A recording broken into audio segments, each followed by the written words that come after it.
হবে যে আমরা নির্বাচিত যারা, আমরা কিন্তু আমাদের অ্যাসেম্বলিতে গিয়ে নিজের জায়গাটা বারবার ঠিক করে আসতে পারবো না, আমাদের কাজ দিয়ে নিজের জায়গাটা ঠিক রাখতে হবে। এবং উনি বলছেন যে ওনাদের তো কেউ আটকায়নি।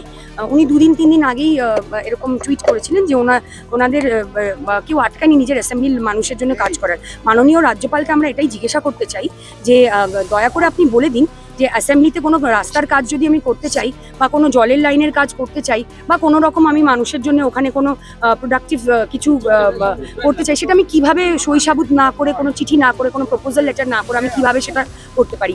আর উনি বলছেন যে শুধু ওরা অ্যাসেম্বলিতে বসতে পারবেন না।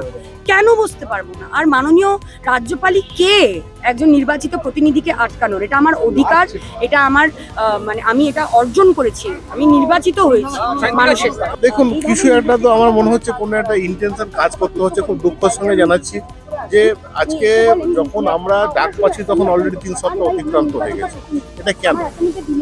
অ্যাকচুয়ালি আমাদের তো এমনিতেই সময় হাতে খুব কম, তারপরেও 4 জুন আপনার হয়েছে, রেজাল্ট ডিক্লেয়ার হয়ে যাওয়ার পরেও আমরা কিন্তু ডাক পাচ্ছি না, এবং ডাক পেলাম অনেক দেরিতে।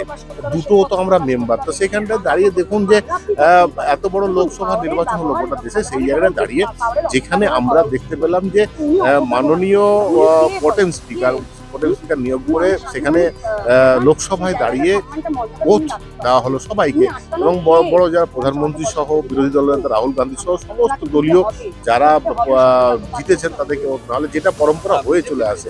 বারবার আপনাদের মাধ্যমে এটা জানিয়েছি যে এটা এই নজিরবিহীন ঘটনা কেন আমাদের পশ্চিমবাংলা বিধানসভায় কেন ঘটবে, আমরা কেন ওথ নেব না?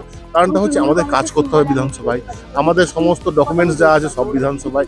তো এখানে তো যেটা হয় প্রথাগতভাবে যে এখানে গভর্নর নিজে হয় এসে ওথ নিত বা হয়তো কাউকে দায়িত্ব দিয়ে দিতেন যে আপনি ওথটা নিয়ে নিন আমার তরফ থেকে। তো সেটা কেন অন্যথায় হবে? এখানে কি অভিসন্ধিটা কি আমরা কিছু বুঝতে পারছি। দেখুন, স্পিকার স্যার কি ডিসিশন নেবেন সেটা বলতে পারবো না। এই যে সিদ্ধান্ত, এই যে ডিসিশন, এগুলো কিন্তু আমাদের দুজনে।